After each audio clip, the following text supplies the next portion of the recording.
Mutton biryani சாப்பிட்றதுக்கு எல்லாருக்குமே ரொம்ப ரொம்ப பிடிக்கும், ரொம்ப விரும்பி சாப்பிடுவாங்க. இந்த மட்டன் பிரியாணியை பர்ஃபெக்டாக கரெக்டான அளவில் கரெக்டான ஒரு மசாலா சேர்த்து ரொம்ப எளிமையான மெத்தடில் எப்படி பண்ணுறதுன்னு பார்க்கலாம். வீடியோ வந்து ஸ்கிப் பண்ணாமல் கடைசி வரையும் பாருங்கள் ஃப்ரெண்ட்ஸ். இப்போ மட்டன் பிரியாணி பண்ணுறதுக்காக நான் வந்து 1 கிலோ அளவுக்கு வந்து மட்டன் எடுத்திருக்கேன். மட்டன் பார்த்தீங்கன்னா கொஞ்சம் எலும்பு, கறி, கொழுப்பு இந்த மாதிரி பக்குவத்தில் நீங்கள் எடுத்து ரெடி பண்ணிக்கணும். இதுக்கு மசாலா வந்து ரெடி பண்ணிக்கலாம். முக்கியமான மசாலான்னு சொன்னால் இதுதாங்க. மட்டன் பிரியாணிக்கு 100 கிராம் அளவுக்கு வந்து இஞ்சி, 100 கிராம் அளவுக்கு வந்து பூண்டு சேர்க்கணும். 1 கிலோ அரிசி எடுத்திங்கன்னா 100 கிராம் அளவுக்கு வந்து இஞ்சியும் 100 கிராம் அளவுக்கு வந்து பூண்டும் சேர்த்து நல்லா பேஸ்ட் பக்குவத்துக்கு இந்த பக்குவத்துக்கு அரைச்சி ரெடி பண்ணிக்கோங்க. மசாலா பார்த்தீங்கன்னா இதுதான் மட்டன் பிரியாணிக்கு முக்கியமான மசாலானே சொல்லலாம். இப்போது நம்ம வந்து இஞ்சி பூண்டு பேஸ்ட் வந்து ரெடி பண்ணி எடுத்து வச்சாச்சுங்க. மட்டன் பிரியாணி வந்து இந்த பக்குவத்தில் செஞ்சு பாருங்கள், சூப்பராக இருக்கும். ஃபஸ்ட்டு நம்ம வந்து 1 கிலோ அளவுக்கு வந்து மட்டன் எடுத்துருந்தோம் இல்லையா, அதை நல்லா கழுவிட்டு ஒரு கைப்பிடி வந்து வெங்காயம் சேர்க்கணும். இதில் வந்து 2 டேபிள் ஸ்பூன் அளவுக்கு வந்து இஞ்சி பூண்டு பேஸ்ட் வந்து சேர்த்துட்டு இந்த மட்டனை வந்து நம்ம வேக வைக்கணும். நீங்கள் மசாலா சேர்த்து கூட நீங்கள் வந்து வேக வச்சுக்கலாம். ஆனால் இந்த பக்கத்தில் வேக வச்சிங்கன்னா சட்டுன்னு வேலை முடிஞ்சிடும். இப்போ 2 டம்ளர் அளவுக்கு வந்து தண்ணி சேர்த்துட்டு இதை வேக வைங்க. இதை வந்து பார்த்திங்கன்னா 3 விசில் விடுங்க. அதாவது இந்த மட்டன் பார்த்திங்கன்னா 3/4% வேகணும், முழுமையாக வெந்துடக்கூடாது. மசாலாவில் கொஞ்சம் நேரம் வேகணும் அப்படிங்கிறதுனால 3/4% வேக வச்சு எடுங்க. இப்போது நம்மளுடைய மட்டன் பார்த்திங்கன்னா நல்லா சாஃப்டாக வெந்துருச்சு. 3/4% வேகணும், முழுமையாக வேக வச்சிட்டிங்கன்னா அதுக்கப்புறம் அரிசியில் போட்டு நம்ம கிண்டும் போது மட்டன்லாம் குழஞ்சிடும், நமக்கு வந்து ஒரு பீஸ் கூட கிடைக்காம போயிடும். இப்போது மட்டனை எடுத்து காட்டுறேன் பாருங்கள், எவ்வளோ எந்த பக்குவத்தில் வெந்திருக்குன்னு சொல்லிட்டு உங்களுக்கு காட்டுறேன். இந்த பக்குவத்தில் வேகணும். கறி வந்து பாருங்கள் உடையலை, நல்லா பதமாக இருக்குது. இந்த அளவுக்கு பதமாக நம்ம வந்து வேக வச்சு எடுத்துக்கலாம். நிறைய பேர் வந்து மட்டன் பிரியாணி செய்ய தெரியாதவங்களுக்கு இந்த டிப்ஸுங்க. இப்போ நம்ம வந்து வேக வச்ச மட்டனை வந்து இன்னொரு பாத்திரத்துக்கு மாற்றிட்டு இந்த குக்கரில் தான் நம்ம வந்து பிரியாணி செய்ய போகிறோம். அதனால் மாற்றி எடுத்து வச்சுக்கோங்க. இந்த தண்ணி தான் ரொம்ப ரொம்ப முக்கியமான தண்ணிங்க. இது இருக்கட்டும், அடுத்தடுத்து பார்க்கலாம். இப்போது பிரியாணி பண்ணுறதுக்காக குக்கரை எடுத்து வச்சுக்கலாங்க. குக்கரில் வந்து பார்த்திங்கன்னா 1 கிலோ அரிசி எடுத்திங்கன்னா 1 கிலோ அரிசி 1 கிலோ கறி எடுத்திங்கன்னா 150 கிராம் அளவுக்கு வந்து நெய் சேர்க்கணும். 150 கிராம் அளவுக்கு வந்து எண்ணெய் சேர்க்கணும். 150 கிராம் அளவுக்கு வந்து நெய், 150 கிராம் அளவுக்கு வந்து எண்ணெய் சேர்த்திங்கன்னா நல்ல சூப்பரான மட்டன் பிரியாணி நமக்கு கிடச்சிரும். இதில் வந்து பட்டை, ஏலக்காய், கிராம்பெல்லாம் சேர்த்து நல்லா பொரிய விட்டதுக்கப்புறம் வெங்காயம் சேர்த்துக்கலாம். 1 கிலோ அரிசி எடுத்திங்கன்னா 400லேருந்து 450 கிராம் அளவுக்கு வந்து வெங்காயம் சேர்க்கலாம். நல்ல டேஸ்ட்டாக இருக்கும். இப்போ சிக்கன் பிரியாணி செய்ய போகிறீங்கன்னா நீங்கள் 400லேருந்து 500 கிராம் அளவுக்கு கூட நீங்கள் வெங்காயம் சேர்த்துக்கலாம். சிக்கன் வந்து நல்ல மசாலாவை இழுக்கும். இப்போ நான் வந்து பார்த்திங்கன்னா 400 கிராம் அளவுக்கு வந்து வெங்காயத்தை இந்த மாதிரி நீல வாக்கில் சேர்த்துட்டு அந்த நெய்யிலே நல்லா வதக்கணும். நம்மளுடைய மட்டன் பிரியாணி கல்யாண வீட்டுகளெல்லாம் எப்படி கலராக இருக்குமோ அந்த பக்குவத்தில் வர்றதுக்கு முக்கியமான டிப்ஸே வெங்காயம் வதங்கணுங்க. வெங்காயம் நல்லா பொன்னிறமாக வதங்க விட்டுருங்க.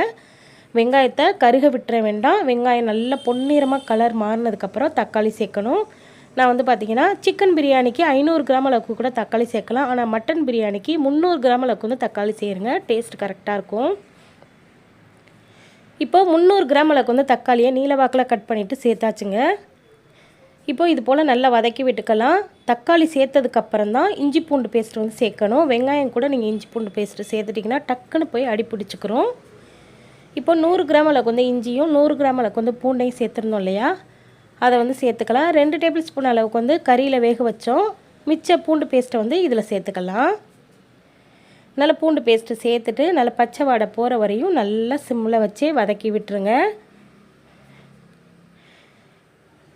இது போல் நல்லா கிண்டி கிண்டி விடுங்க. சிம்மில் வச்சு நல்லா வதக்கி விட்டுருங்க. நல்லா வெங்காயம் தக்காளி எல்லாம் நல்லா வதங்கட்டும்.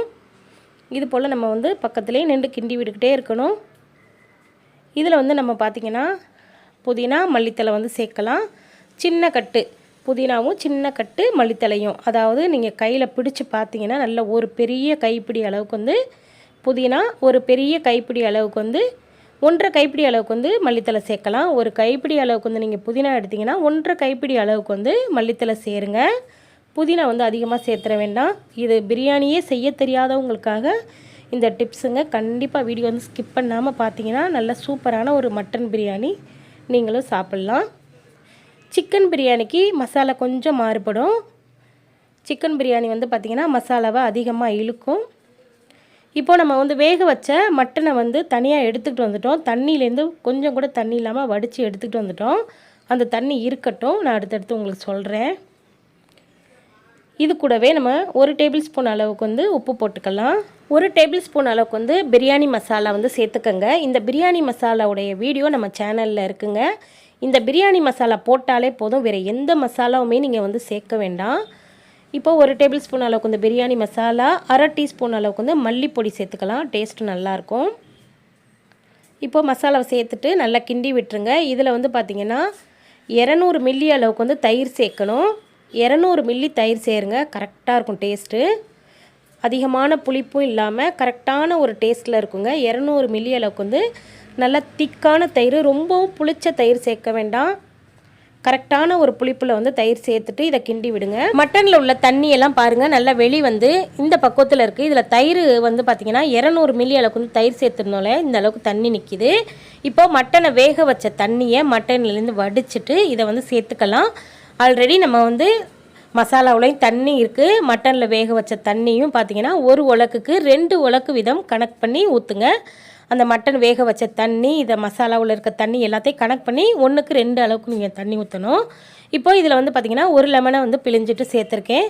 சேர்த்ததுக்கப்புறம் நல்லா மிக்ஸ் பண்ணி விட்டுட்டு இந்த மாதிரி பக்குவத்துக்கு நல்லா கிண்டி விட்டுருங்க. தண்ணி வந்து நல்லா சலசலன்னு கொதிக்கிற பக்குவம் வந்ததுக்கப்புறம் 10 நிமிஷத்துக்கு முன்னாடி ஊற வச்சுருந்த துளசி அரிசியை சேர்த்துக்கலாம். தண்ணி ரொம்ப கவனமாக ஊற்றணும். மசாலாவுலேயும் தண்ணி இருக்குது. மட்டனை வேக வச்ச தண்ணியை சேர்த்து 1க்கு 2 உலக்கு ஊற்றுங்க. ஊற வச்சுட்டு தண்ணியெல்லாம் சுத்தமாக கம்ப்ளீட்டாக நல்லா வடிச்சிட்டு நம்ம வந்து சேர்த்துக்கலாம். மசாலாவெலாம் நல்லா சலசலன்னு கொதித்ததுக்கப்புறம் அரிசியை வந்து சேர்த்தாச்சுங்க. அரிசி சேர்த்துட்டு இது போல் நல்லா கிண்டி விடுங்க. அடி கொடுத்து நல்லா கிண்டி விடுங்க. நம்மளுடைய மட்டன்லாம் பார்த்திங்கன்னா கரெக்டான ஒரு பக்குவத்துக்கு வெந்திருக்கு. இப்போ இந்த இடத்துல வந்து உப்பு, காரம், புளிப்பு இதெல்லாம் பார்த்துக்கங்க. கரெக்டாக பண்ணுறவங்களுக்கு கரெக்டாக அளவு தெரியும். புதுசாக பண்ணுறவங்க உப்பு காரம்லாம் ஃபஸ்ட்டு செக் பண்ணிவிட்டு அதுக்கப்புறம் விசில் விடணும். அரிசியும் தண்ணியும் பார்த்திங்கன்னா லெவலாக வந்துருச்சுல்ல, அந்த பக்குவத்தில் வந்ததுக்கப்புறம் ஒரே ஒரு விசில் விடுங்க. ஒரு விசில் விட்டிங்கன்னா நம்மளுடைய அருமையான மட்டன் பிரியாணி சூப்பராக தயாராகிடுச்சு பாருங்கள். உங்களுக்கு வீடியோவில் பார்க்கும்போது அது குழஞ்ச மாதிரி தெரியுதான்னு எனக்கு தெரியலை. ஆனால் அடி சோறு வரையும் நல்ல உதிரியாக இருந்துச்சுங்க. அதாவது குக்கரில் அடியும் பிடிக்கக்கூடாது. அந்த பக்குவத்துக்கு நீங்கள் வேக வச்சு எடுக்கணும். சிம்மில் வச்சே வேக வச்சு எடுக்கணுங்க. தண்ணி சேர்த்து நல்லா விசில் விட்டதுக்கப்புறம் சிம்மில் வச்சு 5 நிமிஷத்துக்கு வேக வைங்க. கரெக்டாக இருக்கும். அடி பிடிக்கலை, ஒரு சோறு கூட உடையலை குழையலை. பாருங்கள் எவ்வளோ பக்குவமாக இருக்குன்னு சொல்லிட்டு. வீடியோ வந்து ஸ்கிப் பண்ணாமல் கடைசி வரையும் பார்த்துருந்தீங்கன்னா உங்களுக்கு மசாலா எப்படி சேர்க்குறது, கறியை எப்படி வேக வைக்கிறது அப்படின்னு சொல்லியிருந்தேன். கண்டிப்பாக ட்ரை